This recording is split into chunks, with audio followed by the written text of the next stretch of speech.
Beware, coward. In need of a spiritual gaming uplift?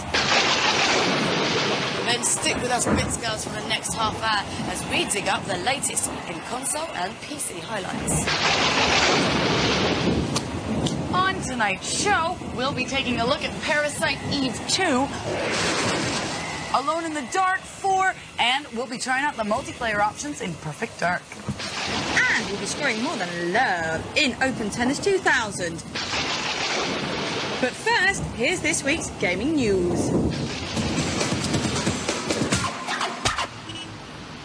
Since the 50s, we've been obsessed with the possibility of smelling what we can see in pictures. From scratch and sniff record covers to smell-o-vision in the cinema, the list has been endless. It's always been a very difficult science. All the factory experiments of the past have been flawed because no one could stop the smells from mixing and matching, often producing extremely unpleasant results. Ew. The California-based company DigiSense is developing a technology for digitizing, broadcasting and synthesizing scent, an idea they cooked up whilst holidaying in Florida. Not satisfied with a simple online photo album, they wanted to replicate the smells of suntan lotion, cocktails and sunshine all over the internet. So I guess it's time to exercise those electronic nostrils because e-smell is on the way. That's snout sniffers for the internet and video games. They can't be serious. Well, yes, they've been sending scenting kits to software developers in the gaming industry. So in the future, we could be looking at video games you can smell. That's right, smell-o-vision video games. It can't be true. How am I supposed to do this? Here's my nose, here's my PC. How do I smell this?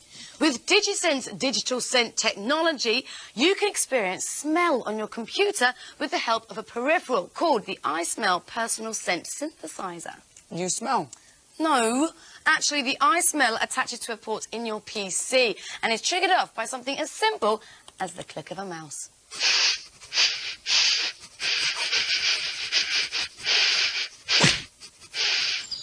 Oh. Very clever, but what do the industry think about this? Well, IDOS were really impressed by the demo, and they're already toying with the idea of smelling Lara. DigiSense say the iSmell device will be available to buy from their snorkel at the end of the year. Ooh. Lara. As previously reported on Bits, Nintendo has delayed the launch of the Game Boy Advance. That's the 3D horizontally screened machine with all the power of the PlayStation right in your pocket.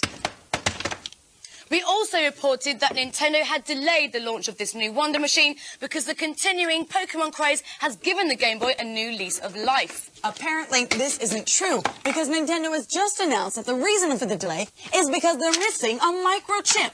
So concerned were we about this situation that we decided to take drastic action. Alex. Yes. We're going to send every single microchip that we can find direct to Nintendo just to help them out. So there you have it. That's the news for this week. Next up, here's Emily with a rather rancid Parasite Eve 2. No, I said I was a part-time booker, yes. Hang on a minute. There's been something festering for a few years now, and now the fetid fleshes are ready to come out again. Yes, it's another zombie game. Parasite Eve 2 is rotting onto a screen near you soon, but we've got a rancid little preview for you. Alex? Alex, are you there? Oh, bugger. Oh. Rewind to a couple of years ago. Parasite Eve, a game based on a Japanese novel of the same name, launched onto the PlayStation. Developed by Square, creators of the more famous Final Fantasy series, this was their first real departure into the cinematic hybrid role-playing game. Players were introduced to a woman by the name of Aya Brea. She was then an NYPD officer investigating bizarre events occurring around another character, Eve. Eve had some freaky mitochondrionic powers that could transform animals and spontaneously combust all sorts. And Aya is the only one unaffected by these creepy abilities. The beautiful original is now back with even better graphics, as Aya once again steps into the breach. More cinematic than ever, Take Two is set 3 years later. Aya is now a member of the FBI's anti-mitochondria roster, the Mitochondria Investigation and Suppression Team, NIST for short. Phew, that Eve must have spooked him bad. It looks like there's going to be plenty of action too.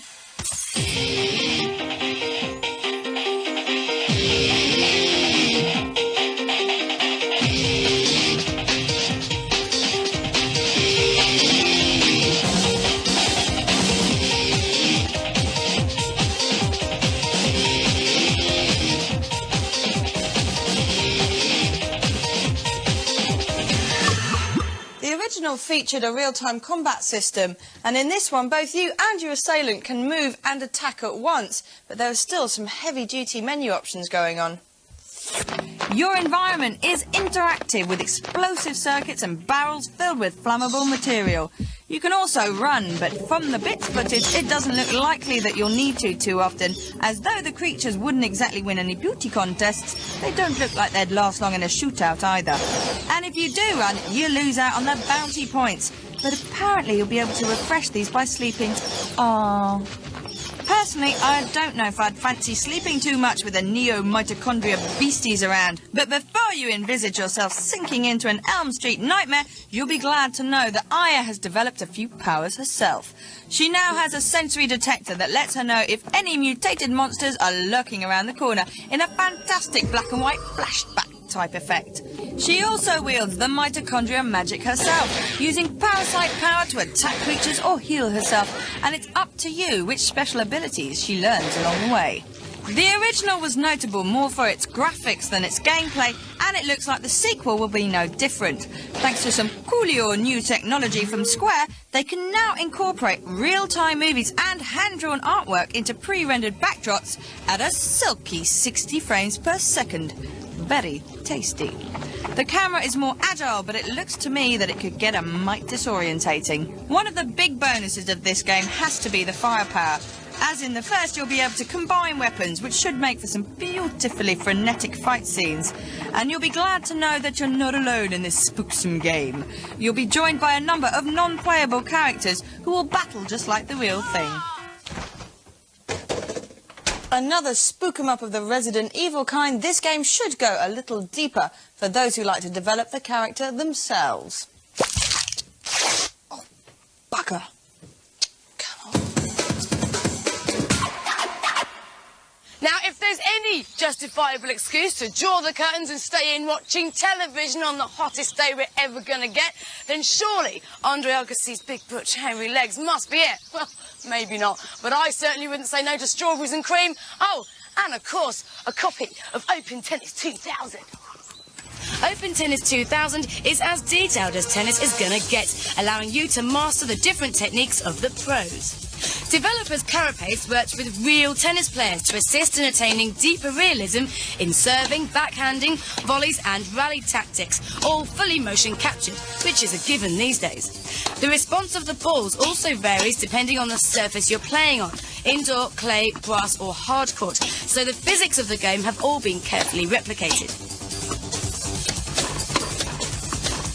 With 16 characters, both male and female, there's a range of different styles affiliated with the players, be it the finesse of Anna Kournikova or the temper of John McEnroe.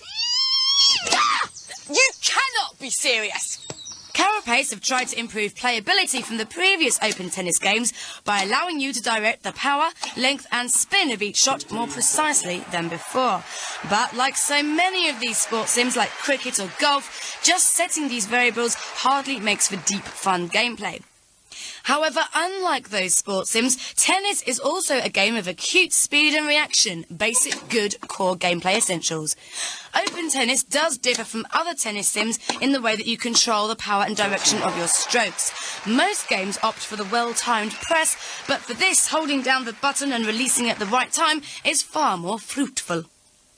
It does take a while to get the knack, but once you do, you can smash left, right and centre.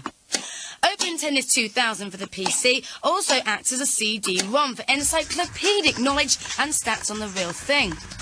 There are biographies for over 200 tennis players with over 400 photographs capturing on-court action, as well as those behind-the-scenes tantrums, which make this such an emotional and sometimes aggressive sport. So, if you find yourself stuck at love with the real thing, maybe you should have a bash at this super smashing sim. Open Tennis 2000 is out now for your PC and Game Boy Color. Oi! That's not very sportsmanlike. Next up, it's time to take a look at some of your emails. So what have you clever people been sending in as responses to our competition questions? Well, a couple of weeks back, we asked you to describe the squarest game character you could imagine. And with this little brain teaser, you could win yourself a square-mile plot of land on Mars, which, you know, could come in useful one day. We particularly liked Simon Collins's response, which was a suggestion of the Black Dot. As you can see, Black Dot is multi-talented. He can ski, go into space, and fight laser battles. Wow! Thank you, Simon. You can look forward to receiving your plot of Mars in the post soon. Okay, next. To win a day's flying lesson, we asked for you to complete the limerick that began with the line, "There were three nice girls from Bits." Surprisingly enough, lots of you used exactly the same word to complete this. How imaginative. What I don't understand is why nobody said Biarritz or Ditz or like Faucets or something. Well, we opted for Nabil Qureshi's email, "There were three nice girls from Bits," whose website had many hits. Surprising it was, the show was a cause, not just three pairs of tits. Hurrah! Oh, Nabil, you're treading a fine line there. Well, in response to the many other lewd entries we had, we thought we'd write our own limerick. There were three nice ladies from Bits who got sick of men acting like gits. For men who would stare, we'd give them a glare and say, "Come on then, show us your..." Anyway, enough of that. Well done, lads. Don't forget, our website is a whole lot more than just a competition answering machine. You can check us out at www.forlater.com/bits. Join us after the break for some spooky goings-on in Alone in the Dark 4.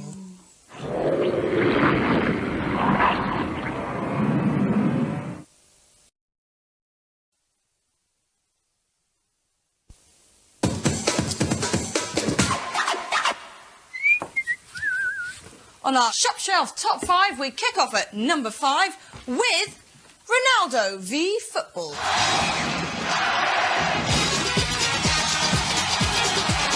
Ronaldo is one of the most expensive players ever in the whole world of football. At the moment, however, he's worth diddly because he's out of action with yet more injuries. Shoddy graphics are not something you expect from a footy sim, nor are annoying goalkeepers with the AI IQ of a beansprout who come so far out their box, almost every shot against them ends up being a lob.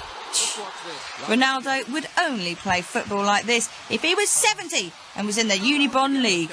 Pants. At number 4 this week is Toshinden 4. Unfortunately, it's everything you'd expect from a sequel. It's a flabby, soggy, sluggish affair, which is more like handbags at 10 paces than the fight to the death. The excellent battle arena Toshinden certainly kicked Virtua Fighter's butt in 1996, but time has not stood still, unlike this game series. Even the new moves and tag team option can't give this game the kiss of life. This game is deceased. It is no more. It is dead. A bit like an ultra-futuristic Tiberian sun, storming into the charts at number 3 is Metal Fatigue. Take control of one of the Corpo nations battling over discarded but still highly advanced technology found in outer space. This super-duper space junk has been left over from a violent but thankfully extinct alien civilization. Find these old parts, build giant combots and crush the opposition. Part strategy, part action, all engrossing. Metal Fatigue might sound like a support group for Marilyn Manson, but it's far, far meaner. At number 2 this week is Four-Wheel Thunder. The 80s were all about ostentation and extravagance. In motoring terms, this was embodied not by sleek, expensive Italian sports cars, but by Bigfoot and monster trucks. Four-Wheel Thunder is high-octane, all-terrain, 4x4 fun with over 60 vehicles to choose from, 24 tracks, and the option to customize your mud-slinging hunk of metal. Driving Miss Daisy, this ain't. But this week's number one is Pokemon Yellow. Surely it can't just be children who, addicted to the craze, have made this the chart topper that it is. Some of you must almost be putting your hard-earned cash down on the counter and sneaking off with this bright yellow box of cartoon obsession. You'll just have to get over your embarrassment because Pokemon Silver and Pokemon Gold are on the way, and you'll have to go back to get the rest. Don't worry though, your secret's safe with us. So, there you have it, from ball kicking to creature searching. This little lot should keep me spellbound for a while. Time now for a cheat.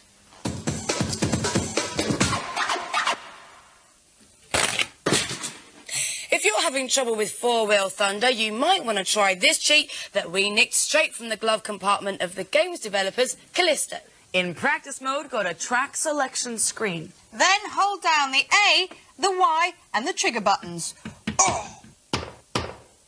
Then, when choosing a car, hold down the X and the A buttons and the trigger one. You will then be propelled to speeds that only a rocket ship could dream of.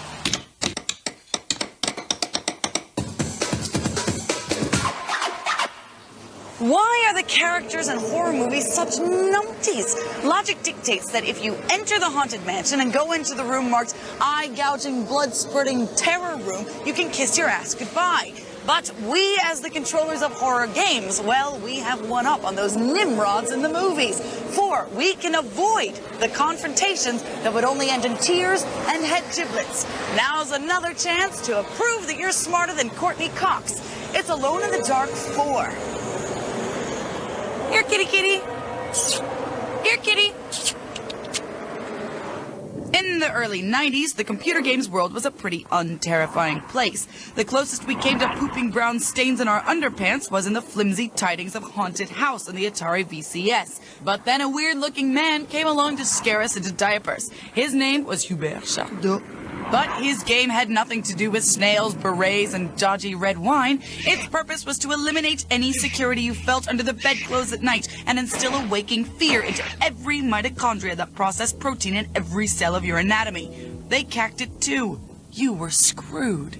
But then came the sequel and the inevitable third part. Popularity inevitably plummeted. Until now. It's another horror adventure, another haunted mansion, and another excuse to stop evil from taking over the universe. But this time, the granddaddy of them all is back to reclaim his throne from the young whippersnappers who've taken over the place. Resident Evils, it's time to step aside. Silent Hills, it's time to go concave. Vampires, you're about to be hunted. Welcome back, Edward Carnaby. The Edman's boss and closest pal has just gone and got himself killed while looking for the secrets contained in a pair of stone tablets. So the suddenly freelance private dick does the only decent thing and gets himself to Shadow Island in a rickety plane to sort out just what the heck went down. Personally, I wouldn't go near a joint like that. I'd be the first one under the bed covers with my teddy. However, Carnaby's a badass, sporting a new hairstyle to match, and he's up for danger, having been there so many times before. De rigueur, the action takes place in a creepy mansion with the usual spiral staircases and strange wall hangings that look like diseased skin. How could anyone live in a hellhole like that? Student flats are one thing, but this place needs cleaning services pronto. You're followed around by an assortment of well-designed baddies and the typical one-note orchestra. It is seat of your pants stuff. They've done this genre before and know how to keep it interesting. Oh, and the skinless dogs aren't just trying to be friendly. Get in there with your cool weaponry. It's not just Eddie's hair that's had a makeover. Alone in the Dark has had a full environmental wardrobe rethink and now features new cinematic and lighting accessories. This game is certain to feature in all discerning libraries of PC, PlayStation, and Dreamcast owners. Just one thing. Don't play this game by yourself at night without the lights on. Here's what lurks in the shadows.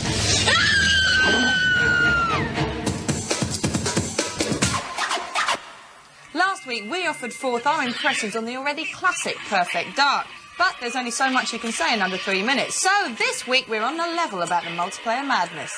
We're taking a good look at what Joanna and her mates have got on offer. So here are 3 simple ways on how to kill your pals in Perfect Dark.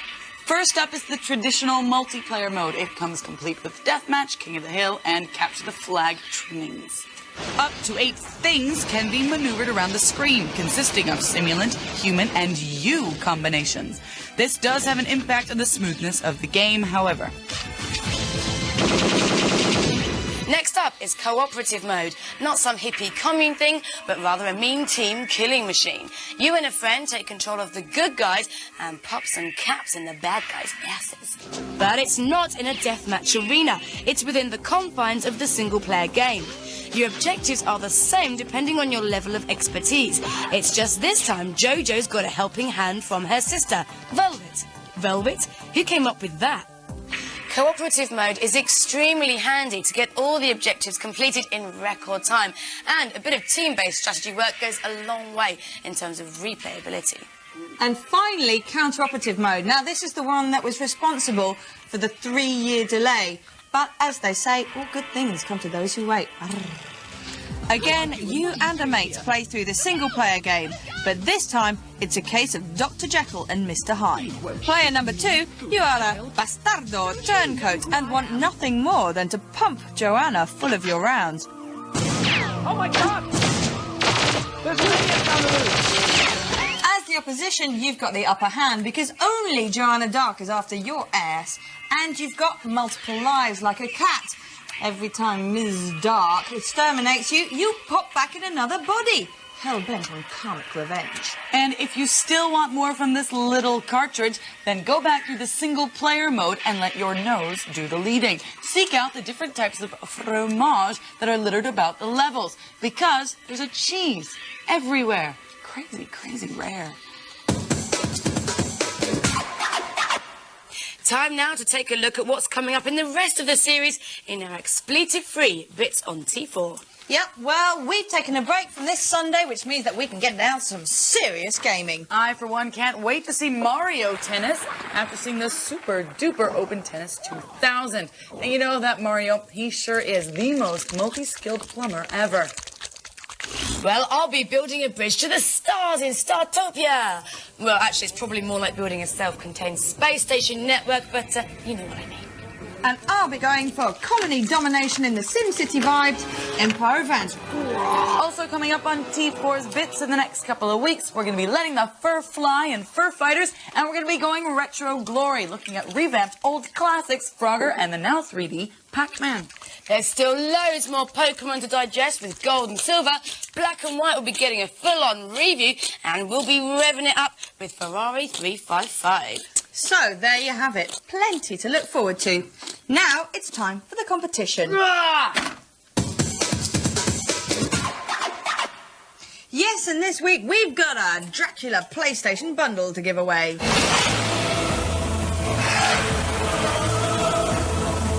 All you have to do to get your grubby mitts on this bloodsucker of a prize is respond to this B-movie of a question. If we 3 girlies were in a horror flick, what would it be called? Send us your answers by going to our website at www.forlater.com/bits. and click on competition.